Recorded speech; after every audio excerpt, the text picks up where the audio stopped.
CD2. Jordan didn't hesitate. She took the razor blade from me as I lay, face down on the floor in her bedroom. She slashed a hole in the back of my black t-shirt, then carved the word fuck in my flesh. I had been looking at a lot of tribal books when the idea came to me. This was a rite of passage for the warrior. Jordan washed the blood away and put an old t-shirt on my body decoration to soak up the blood. Then she put the kettle on. With my leather jacket slung over a shoulder, I decided to go for a walk down the King's Road, with the fresh air stinging my wound and the shock of the people I passed increasing my mood of euphoria. A few hundred yards down the road, a very bubbly character ran up to me. He had short cropped black hair, piercing eyes and a cut-glass accent. He said he was a director and would I like to be in his film entitled Jubilee, all the while beaming a cheeky smile at me. This became bigger when I told him that I had a band and that he should talk to Jordan too. He told me that he had already cast Jordan in the leading role.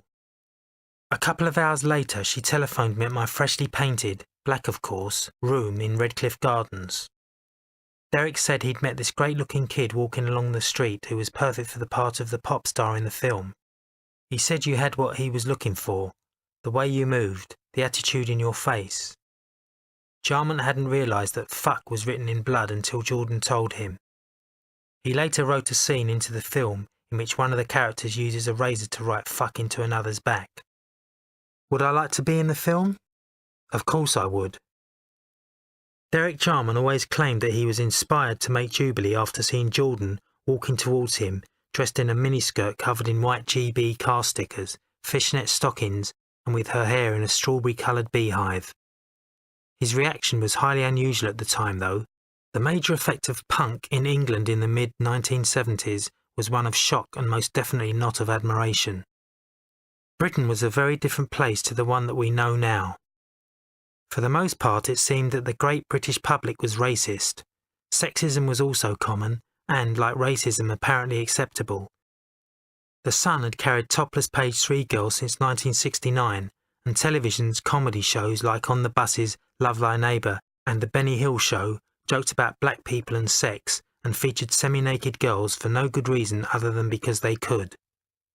For a generation of people who had grown up with mates who were not white and with women who didn't want to be housewives, Britain was a dull place to live.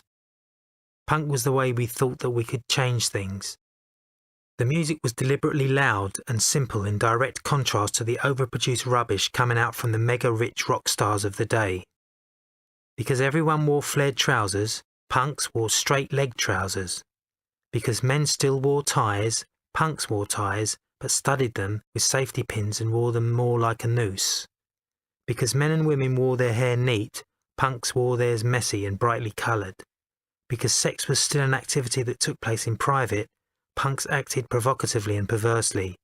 Female punks made their sexuality so obvious that they ceased to be alluring to straight men. Punk was incredibly arousing.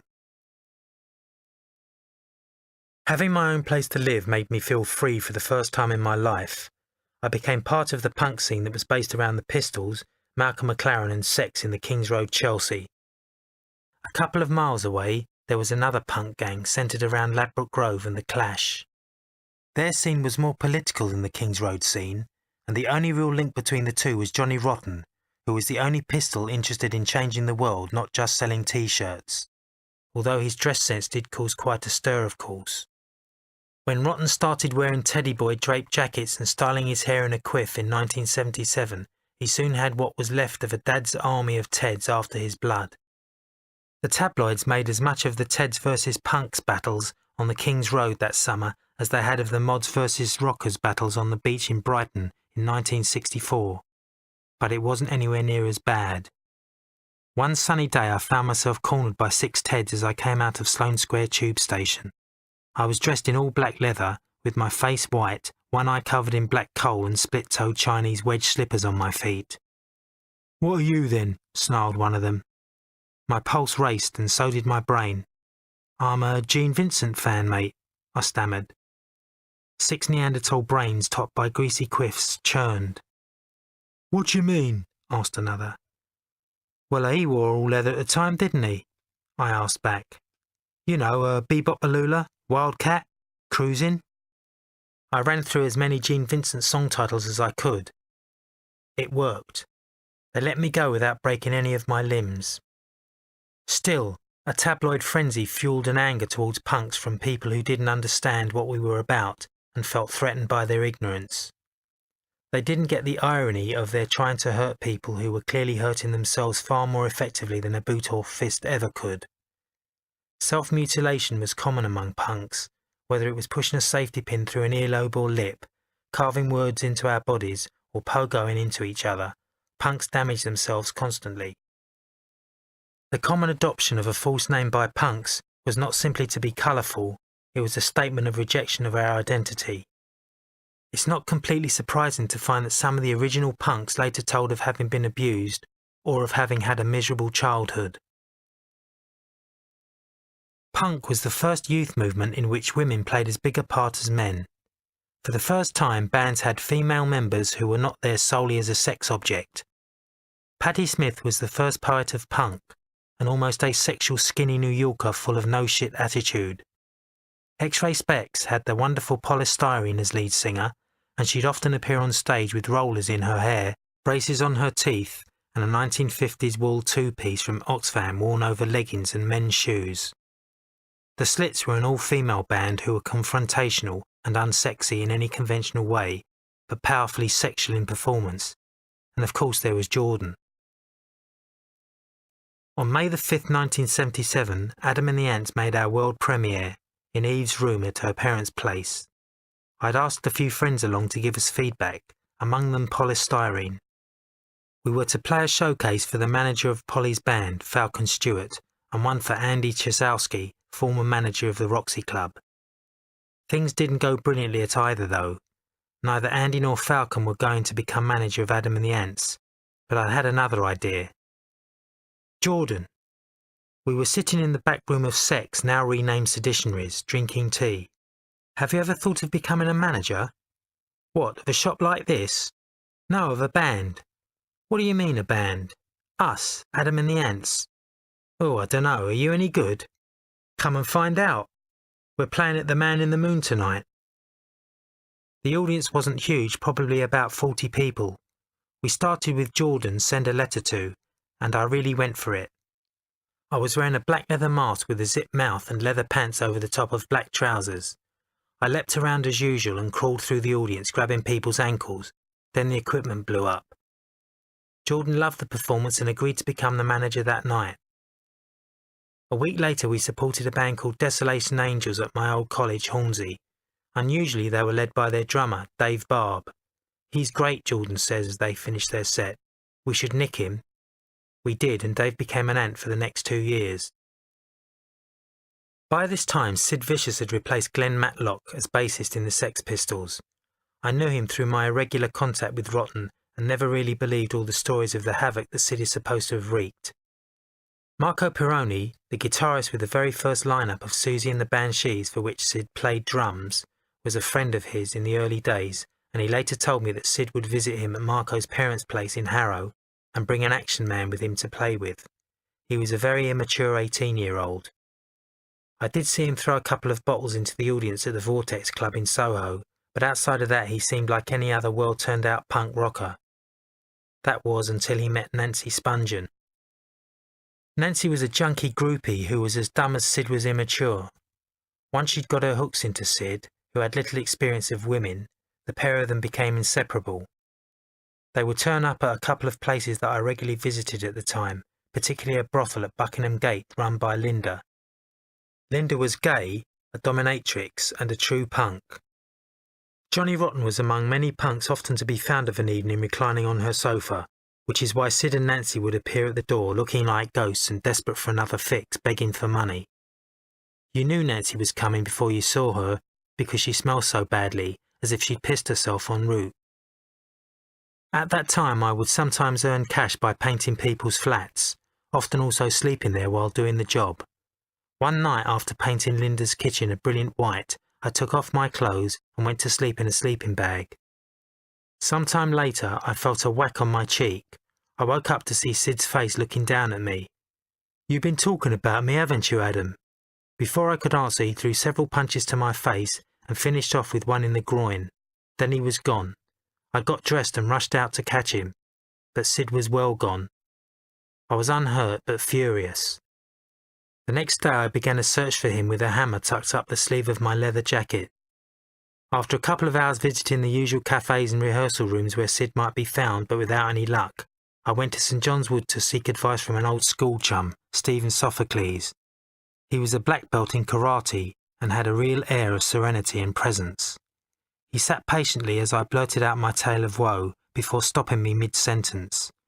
"So, how badly are you hurt?" "Well, he didn't really hurt me."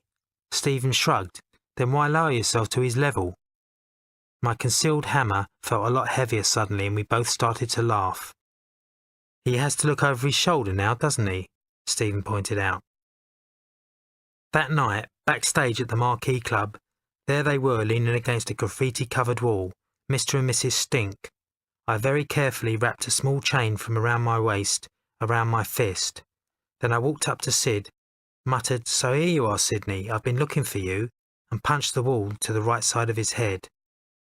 He quickly upped and moved off, giving a silent wave and exiting stage left. I slept very well that night. Of course, I wanted to know why the whole thing had started, though. I had an idea that it was something to do with the Pistols' Jubilee cruise on the Thames. I had been on board. The Pistols played 2 or 3 songs and were truly awful, but by far the worst was Sid on bass. He couldn't play at all. I mentioned this to someone, I can't remember who, saying I'd be only too happy to give him a few lessons. Sid must have heard from this mystery person and decided to pay me a visit.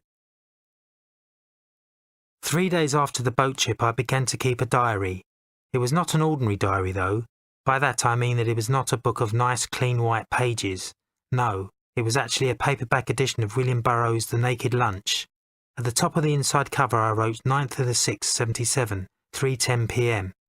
Have just bought this book, hope it's good. Needless to say that I didn't finish Naked Lunch, and instead wrote over the printed pages of the book in black ink. I continued to keep a diary for the next 20 years though, all of which were written on proper, plain page diaries.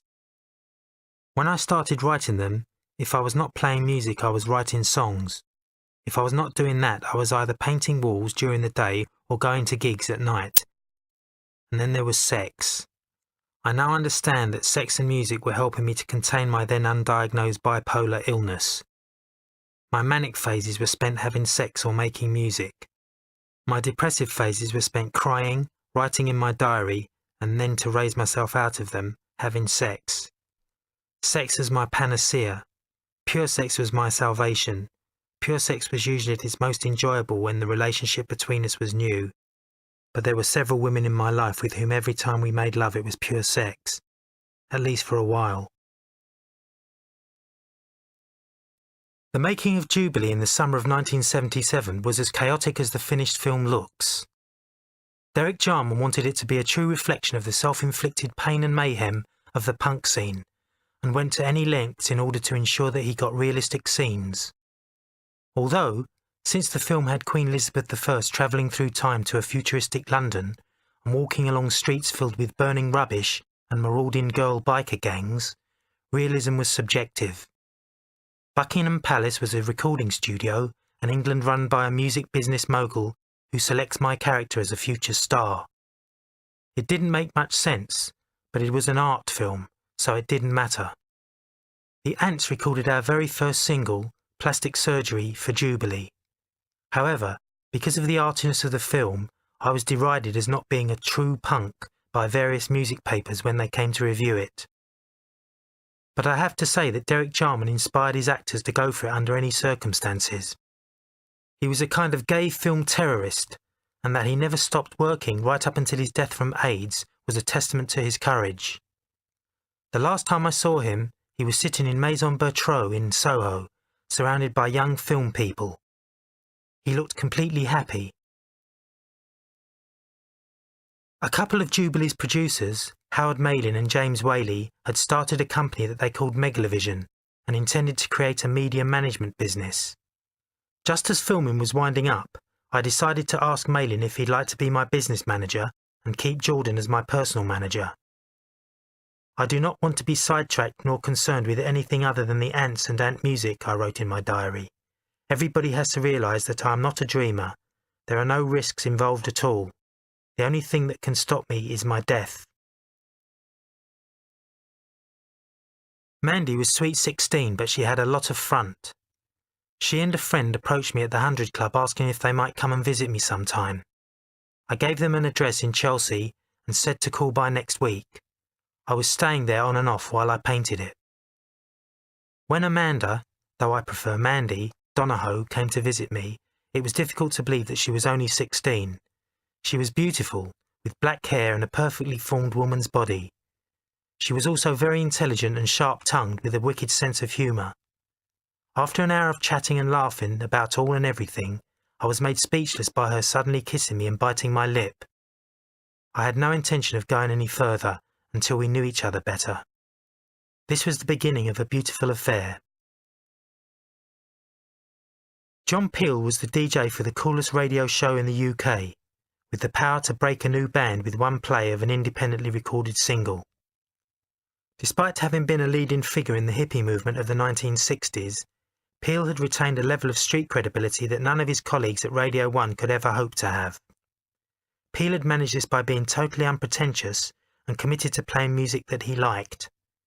He had been a champion of Mark Bolan when T-Rex was still known as Tyrannosaurus Rex, for example. He also championed David Bowie before he became famous. Likewise, he'd played Roxy Music on his show when mainstream radio wouldn't touch them. Peel's producer, John Waters, knew Jordan very well, which is how, after a gig at the Royal College of Art, we got a date to record Deutsche Girls, Lou, It Doesn't Matter and Puerto Rican for Peel. We were playing regularly and to enthusiastic crowds, yet the music press continued to make snide remarks about the ants. In the NME, they sulkily wrote, "Unfortunately, this lot looked like being the next big punk thing."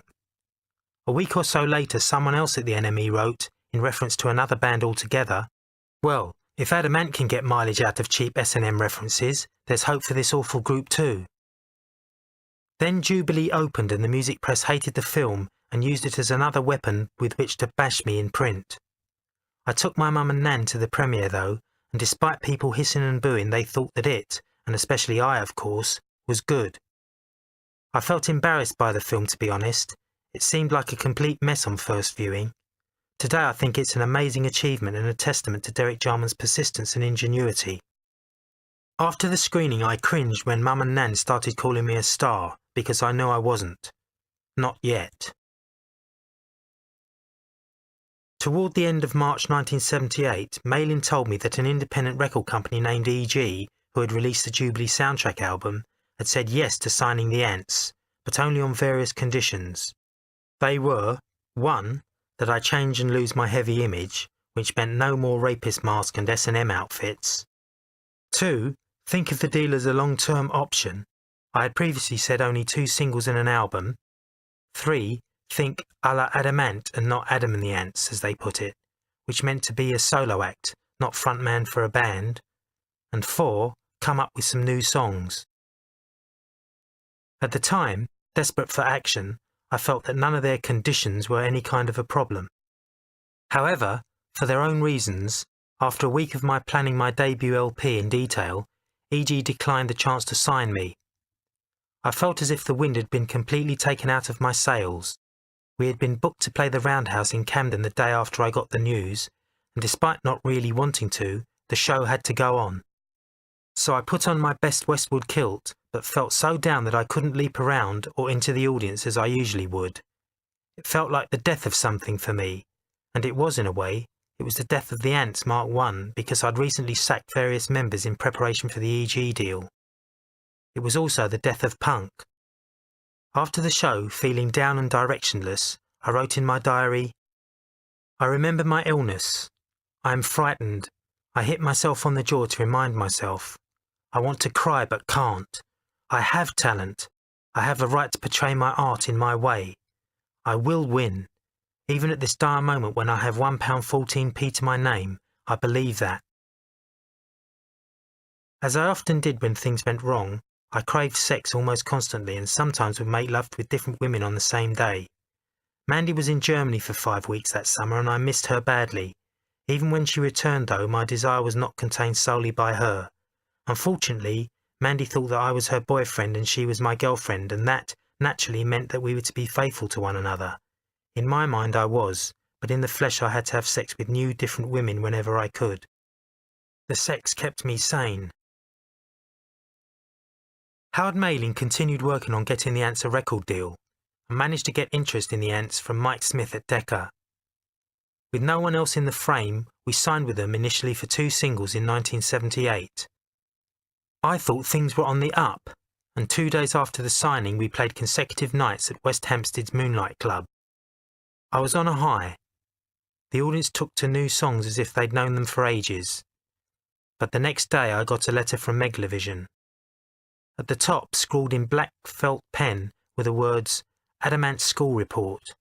It began, from the desk of JPW and HDM, ex-managers.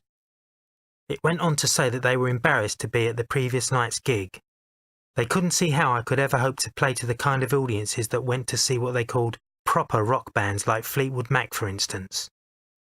I was only appealing to 14-year-olds, they said, and claimed that they'd overheard fans leaving the gig slagging me off. The letter was signed, in the same black felt pen, Your Headmaster, and added to it in blue biro with the words, Most of your teachers hope you'll do better next term. After I'd got over my shock, I felt relief. It was over with Megalovision. Great. It was a new beginning, although it proved to be a false dawn. Decca released only 1 single, Young Parisians, with Lady on the B-side, in August 1978, before letting us go because the company boss just didn't understand us.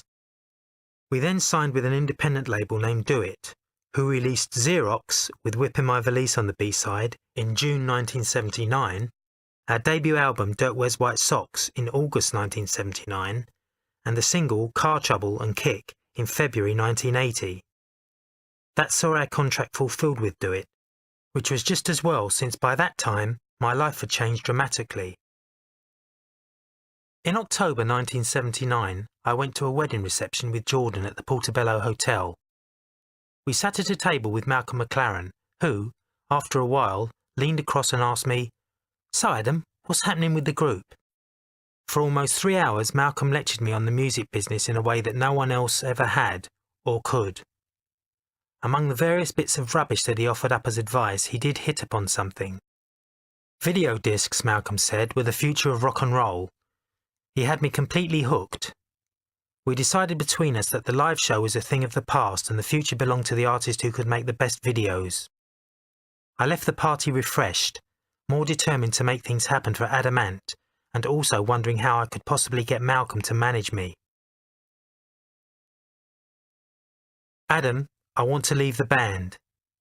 The date was January the 26th, 1980. Dave Barb, my longest-serving ant, was standing before me in the rehearsal room in Camden Road, his head bowed and his voice trembling. I've been a good soldier for 3 years, he continued, without looking at me, and I've had enough. Your lyrics are shit and you don't work as hard as we do on getting things right. You just order us about and we don't want that anymore. I felt stunned and foolish. Malcolm McLaren was sitting in a corner, biting his fingernails. We? I'm beginning to realise that this was all a set-up. Dave then went on for another 10 minutes or so, telling me how terrible I was to work with. To hear him tell it, I was worse than Franco, Hitler and Mussolini put together. I was astounded. Only weeks before I'd sacked them all except Dave, and only got them back together because of Malcolm's interest in managing us. Now they were trying to sack me. You're not having the name, I managed to half shout before turning and almost running out of the door. Halfway up the stairs I broke down and cried. Malcolm came up behind me. Come on, he said, and put an arm around my shoulder. We walked around the corner to a cheap cafe. I felt totally humiliated. Adam, Malcolm said, it's not that bad. Look, just tell them that you'll come back and work democratically. Fuck that, I eat shit for no one. Songwriting is a craft and I'll find another craftsman who works as I do. How had all this happened after only 3 weeks? 3 weeks of indoctrination and ego building by Malcolm, and the ants had ceased to be. I headed towards home in a daze, but then for some reason thought about Marco Pironi and decided to go to Harrow instead. When I reached his place, Marco wasn't at home, so I put a note through his door asking him to call me. Then I met Mandy and spent the night with her. She cried her heart out and wanted to go and throttle a lot of them. So how had it happened? By the end of the first week in December 1979, Malcolm and I had agreed to a management deal for me as a solo act. He called it an Elvis Colonel Tom Parker deal, where we got 50-50 each. I had to do as he said for a month in order to get everything right, and then we'd be ready to take on the world. Meanwhile, Matthew Ashman had agreed to rejoin the Ants, and Lee Gorman joined as the new bassist. On December the 10th, I set off on a personal appearance tour to promote Dirk. The Ants were to rehearse under the guidance of Malcolm while I was gone. On the train out of King's Cross, I wrote in my diary that Matthew is a large problem, doubt, in my mind. I feel Malcolm may even take him on and leave me to my fate. If I wasn't already a full paranoiac, I am now. I had taken to reading books on American Indians and African tribes. Malcolm kept trying to get me to read stuff about pirates. It was going to be Vivian's new look, he said. But it was the warrior mindset that intrigued me. I had a number of new songs coming together, including one set to a Burundi-style beat which I thought I might call ant music. However, I had decided that Malcolm was a bit weird by then though, because of his London Spiv act. He was always trying to get the band off with tarts, as he called them, and talking out the side of his mouth saying, "Cool boys, what about her?" as a woman walked past us. I found it funny at first, but it soon became annoying. Weirdly, it seemed as if he believed that was how managers had to behave. By then, Malcolm needed a new band because there was no more Sex Pistols. Lydon had quit. Sid Vicious was dead, having overdosed on heroin while he was on bail accused of killing Nancy Spungen. If Malcolm was ever going to take the music biz by storm again, he had to do it soon, and I thought that he would, with Adam and the Ants. A few months later, though, I realised that Malcolm was scouting for a band to back the 14-year-old Annabella Lou Wynne, and had settled on the Ants. I think he would have been perfectly happy for me to be a part of the backing band, but he must have realised that I wouldn't stand for that. Ultimately, I suppose, I have Malcolm to thank for one thing, though. Since the split led me into the longest-lasting and most fruitful relationship of my adult life. Adam, it's Marco. You wanted to talk to me? Yeah. Do you want to write songs with me? Yeah, okay. Let's meet in Covent Garden. It was as simple as that. We agreed that everything would be split 50-50. I still don't know why I went to see him originally. I'd only spoken to him about 3 times before, and then it had been brief, along the lines of, "Nice trousers," or, "I've got a guitar like yours." Marco was scary when he was a punk. He was big, unapproachable and self-contained, but he was the best guitarist I'd ever seen. Like me, Marco had been left alone at home at an early age because his parents both worked. No one beat him up when he was a kid though, and he was loved by both his parents, which could be why he gave off such a sense of calm and of being in control. From the first day of making music together, I knew that we had something. We didn't necessarily like all the same music, but we both knew and agreed on what we didn't like. He was organised and methodical, and would make me decide early on how many lines were in a verse, how many times a line was repeated for a chorus. I'd ask him how things should be, and he'd say, "How do you want them to be?" Marco gave me confidence in my songwriting because I knew that he was creating a structure that worked. In the early 1970s, lots of bands had used 2 drummers to make a big beat, vaguely rock and roll kind of sound. That was what we decided to base Ant music on. Add the Burundi idea and we had a great, percussive sound that was truly ours. Because Falcon Stewart had been calling me ever since first hearing that Malcolm was managing me, I told him about the split. He agreed to work with us, without a contract, and soon, without even playing a note to anyone, we had Beggars Banquet and Polygram interested in signing us. Marco had suggested using a guy named Chris Hughes to produce our first recordings together. He also happened to be a drummer, so we asked him to join the band. Marco suggested that we also ask Terry Lee Mile, who'd been in the Models with him, to join as drummer. All we needed was a bassist. Surprisingly, I found one, living with Eve, Kevin Mooney, her new boyfriend. On the 19th of April, we recorded Kings of the Wild Frontier. I felt elated on hearing the finished track. The drums sounded like 10,000 Zulus banging their shields in the film Zulu. I couldn't wait to get the band on the road. I'd been spending increasing amounts of time with Mandy since the split with Malcolm. She was unsure about what she should do for a career, and I suggested that she become an actress. So she applied to the Central School of Speech and Drama. At times I felt that the 7-year age gap and my selfish obsession with getting ant music together was bad for her, and that she should start seeing some other people. But if I got any idea that she was seeing someone else, I'd have a jealous fit of rage. Getting back on the road was a relief and delight. The opening night of the Ants Invasion Tour 1980 at London's Electric Ballroom was a sellout. Mandy acted as wardrobe mistress, painting feathers with stripes and sewing ribbons into hair extensions for me. Everything was going well until the third date in Manchester. I had left our hotel room early with Mandy still in bed. When I came back though, she was running down the road towards the station, crying. "I hate you," she screamed. "I don't ever want to see you again." She told me that she'd found and read my diary. She felt bad not only because of what she'd read, but also because she'd read it. She was close to being hysterical, and I tried vainly to calm her down. After a couple of hours, Mandy left for London. I felt indescribably bad, and that I was not reacting like the kind of person that I wanted to be, but like the person that I had to fight every day. That was the bad Adam who had black thoughts, temper tantrums when things weren't going well for him, and forced people away from him when they tried to make him feel better. It occurred to me that perhaps by reading my diary, Mandy was looking for a reason to end things between us. Yet when it had come to it, neither of us could. Not yet, anyway. All through the tour I had worn a 19th century British military jacket on stage. I had hired it from Dave Whiting, who worked at Theatrical Costumiers, Berman and Nathan's in Covent Garden. It had originally been made for David Hemmings to wear while filming Charge of the Light Brigade, Dave told me. By the time we played the final date of the tour at the Empire Ballroom, there were kids in the audience who were also wearing military jackets and who had painted a single white line across their nose. It was happening. The gig was a blast, and the next day EMI offered Marco and me £22,000 for the rights to our song publishing. On the 25th of July, 1980, Adam and the Ants was signed to CBS.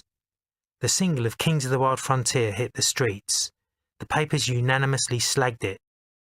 Feeling like shit after being described as an old man by McLaren in an NME interview, I took a deep breath, had a haircut and told myself, I will win. So I planned the next single release. A newspaper had given me the idea for Dog Eat Dog when I'd read the line as reportedly having been used by Margaret Thatcher. It was a powerful image and one that appealed to me in my then mood of anger at McLaren. CBS liked the song enough to release it as a single. It went into the charts at number 50 and then went up to number 37. We had broken the top 40 for the first time. You fucking prick, call yourself a punk? Fucking stupid clothes and puffy makeup. You're shit. 4 young guys wearing donkey jackets, Dr. Martens and beanie hats were giving me and the Ants a verbal lashing as we walked through the BBC foyer in Shepherd's Bush. Oi darling, want a real fuck? One of the idiots shouted at Mandy. That was a mistake. She turned, flashed them a V sign and said, You couldn't handle it, Adam's more of a man than you'll ever be, dickhead. I steered her in front of me and down the staircase. I didn't really want to get into a fight at our first ever Top of the Pops performance. I felt a kick in the small of my back and fell down the stairs. Get him! I looked up as a spotty-faced moron leaned over me. Mandy had whacked him full on the nose. The tiny corridor in which I was sprawled suddenly filled with big men in uniforms. The BBC security guards had arrived at last. The day after the attack, the Daily Mirror ran a headline along the lines of Punk stars in Top of the Pops riot, and went on to misreport the whole affair. That night, though, there was probably a larger proportion of the Top of the Pops audience waiting to see Adam and the Ants than there would have been if nothing had happened. Overnight, we became famous. Dog Eat Dog shot up the charts and made number 4. A couple of weeks later, Kings of the Wild Frontier, the album, was released, and CBS agreed that there should be another single from it, and that this time there should be a proper promo video to accompany it. I chose Ant Music. For the video, we hired my old haunt, the Tiny Sombrero Club in Kensington, and filmed us performing the song to a crowd who are reluctant at first to dance, but eventually get completely into the song and surround us on the underlit dance floor. It wasn't exactly Lawrence of Arabia, but it did help Ant Music make the number 2 position in the charts, only missing number 1 because Imagine by John Lennon had been re-released. Lennon had just been murdered. We were on tour in Edinburgh when we heard that the Kings album had gone into the chart at number 4. Marco and I literally danced around the room chanting, "Number 4! After 3 years of slog, I had made it. I wanted to go straight back into the studio and make another album and to set up another tour. I instinctively knew that keeping myself busy meant keeping the depression that had killed Stuart Goddard at bay. The tour turned out to be a mix of magic and mayhem. Because of the success of Dog and now Kings and Ant Music, at several venues, hundreds of people turned up who couldn't get in.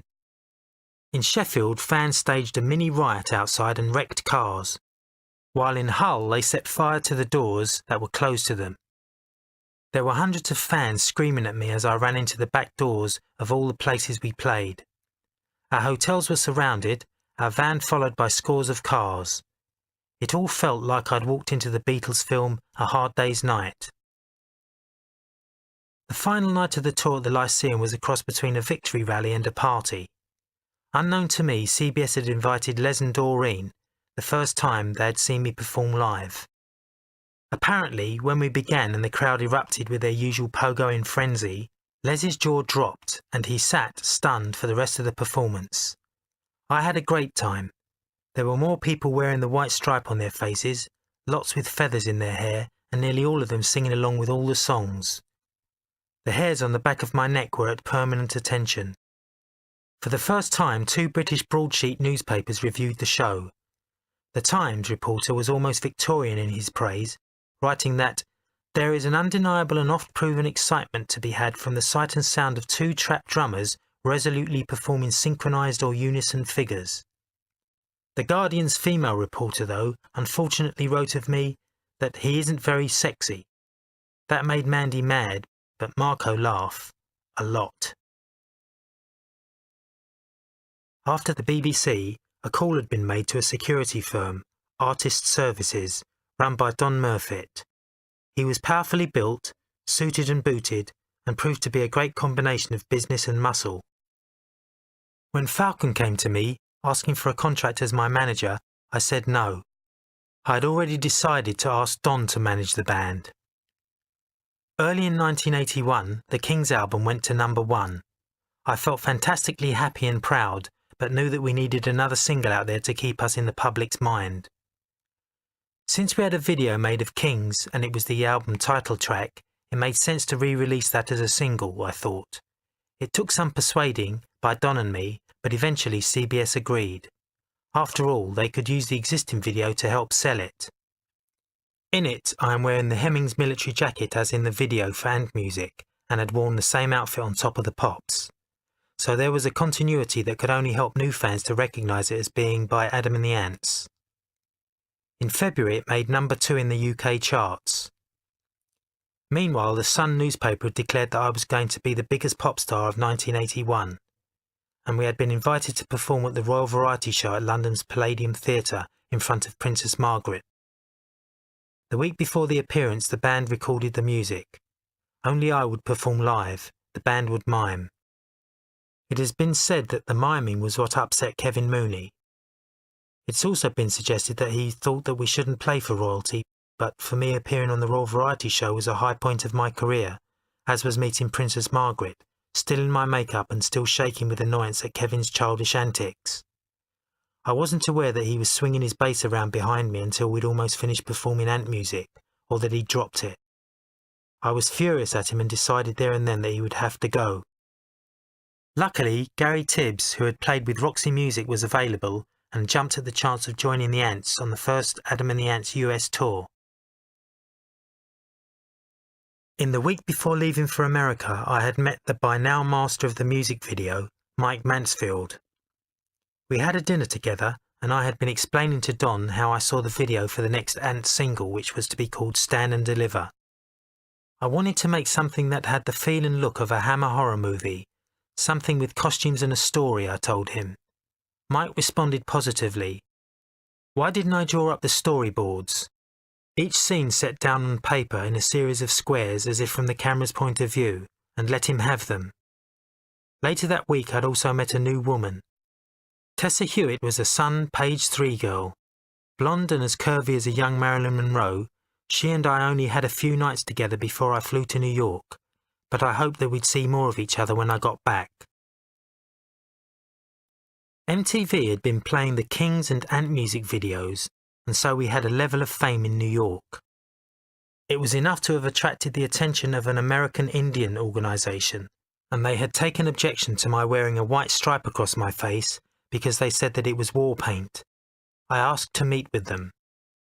10 American Indian chiefs put their case to me, claiming that I was exploiting their heritage without knowing anything about it. Because I had read so much about their people, I managed to convince them that I knew a lot about the history of the North American Indian, and that I wore the stripe as a tribute to their spirit. I also promised that after they'd seen me perform, if they insisted that I no longer wear the stripe, then I wouldn't. This was a risky thing to have said. Luckily, though, they came to our American debut in Boston and loved it. I could keep my stripe. We worked our way across America from the east to the west for a month. In the process, I discovered that Marco hates being on the road and that I loved certain parts of America. Then we had to go back to England and create the video for our next single, Stand and Deliver. Bring, bring. The telephone cut sharply through my sleep. I fumbled for the receiver. Hello? A soft, high-pitched voice echoed down the line. Is that Adam Ant? The voice had an American accent, sounding vaguely familiar, almost as if it was... Terry, I said, stop pissing about, it's 4 a.m. It's not Terry, said the soft voice, it's Michael. Is that Adam Ant? Very funny, Terry, now fuck off. I slammed the phone down, cursing my drummer. A few minutes later the telephone rang again. Hello, I barked. Hi, no, really, it is me, Michael Jackson, said the funny voice. And I just want to ask you... Bang! Again the phone went down. Again the telephone rang. I grabbed the receiver. Terry, that's it! Stop it! Hi, is that Adam Ant? This time the voice was deep, slow, sonorous. It didn't sound anything like Terry. Oh, I stammered. Yes, this is Adam Ant. Who are you? I'm Quincy Jones, calling from LA. Sorry we probably woke you, but I'm here with Michael Jackson and he'd like to speak to you. Is that okay? Fuck me, I thought. Yeah, sure, put him on. A pause and then, Hi Adam, it's Michael. Sorry if we woke you, but I just saw your video on TV for Kings of the Wild Frontier. It's great. How did you get the tom-tom sound? Oh, thanks. Well, we used 2 drum kits and then add loads of other percussion. That's great, Adam, Michael interrupted. I really like your jacket. That one with the gold on the front. Can you tell me where you got it? Huh? My jacket? Berman and Nathan's. They supply costumes for movies. It had been worn by David Hemmings. Oh, the guy from Blow Up? Yeah, but this was for Charge of the Light Brigade. I rent it from them for about £30 a month. You rent it? Wow, that's great. Thanks for the information. Let's meet up next time you're in America, huh? Bye. That was Michael Jackson, I thought, calling me. I called Marco. Marco, it's Adam. Were you asleep? No, just running through a few of the songs. What's up? I just had a call from Michael Jackson. What did he want? He wanted to know where I got my jacket from. Ha! Marco snorted. Didn't want to guest on the new LP then. Oh, I didn't ask him. Maybe I should call him back. Adam? No. Go back to sleep. I'll see you tomorrow. We'd gone almost straight from the plane to the video shoot for Stand and Deliver. I had sent Mike Mansfield my storyboard drawings from America and he'd put everything in place. I wore a black tricorn hat, black cape, mask and a big white shirt over breeches. Mike had hired a stagecoach and I had done my own stunts. The leaping through a sugar glass window had been the riskiest and I'd cut my head a bit, but the shoot had been great fun and the result, Mike had told me, was looking great. Stand and Deliver went straight into the charts at number 1. The video was played on every kids' TV show in the UK. The gallows ending caused a bit of controversy though, when the BBC, despite having already shown it, decided to ban it. I am helped to escape the noose by my band in the video, but the sight of the rope apparently upset some people. The humour of the video brought Adam and the Ants to more people in the UK and Europe than any tour ever could, and in early June, Don and I made a 3-day trip to settle our US publishing deal. The headlines in The Sun that greeted my return to the UK were not happy reading. Tessa Hewitt, being a page 3 girl, was considered the property of the newspaper, so they ran a story about Adam's new love. The attention that the tabloids were paying me was increasing. Don suggested that I take a room on permanent hire at a London hotel. I had decided that the Montcalm in Cumberland Place would be my bolt hole. Only my closest friends knew that I was there, which meant, of course, that Mandy knew where I would be the morning that I arrived from New York to the Sun headlines. Her telephone call ran along the lines of, "You bastard, who is this tart? I've had bloody reporters trying to get me to talk to them about you for 3 days now." We agreed to end the relationship, or rather tried to end it again. In the meantime, I began another relationship with a beautiful red-haired dancer named Carol Kaplan, who worked with a troupe called Shock. Although I was supposedly with Tessa, the attraction between us was too powerful to ignore. We met several times that summer of 1981, usually at the Montcalm. We enjoyed an illicit love affair, in private, with no one knowing that we were enjoying one another for several months. It was a gorgeous affair. Carol was calm, relaxing to be around, sensual and soft. I distanced myself from Tessa, physically as well as emotionally, after the Sun story, and spent most of July and August recording the Prince Charming album and dealing with the various attentions of the press. The problems of living in London made me want to buy a house in the country. I eventually found an old thatched cottage just up the road from where Don lived. The old thatch had been built in 1632 and used by Cromwell to house his cavalry during the Civil War. Looking down on open Hertfordshire countryside, it had a separate building that I was going to use as a recording studio. It would take 4 years of work before I could move into the house, which I renamed Luke's, and then I would barely have enough time to spend in it. The video for Prince Charming is the one that most people remember. It took longer than any of the others to complete and was the most expensive to make.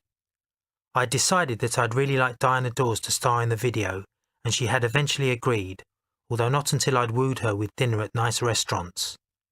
She was a star and wanted to be treated like one, which was fine by me. She was very warm and funny and not at all precious. I'd decided that we'd turn the Cinderella storyline around, with me as Cinders. Diana played my fairy godmother. To prepare for the shoot, I'd researched the Commedia dell'arte from which British pantomime had grown out of. I discovered that there's a lot more to the panto tradition than men dressing up as women and fake cows. With Prince Charming, I was moving closer to what I thought was my future, film. Ever since Jubilee, producers had been sending me movie scripts. Some I read, others I ignored, but the idea of acting was firmly in my mind.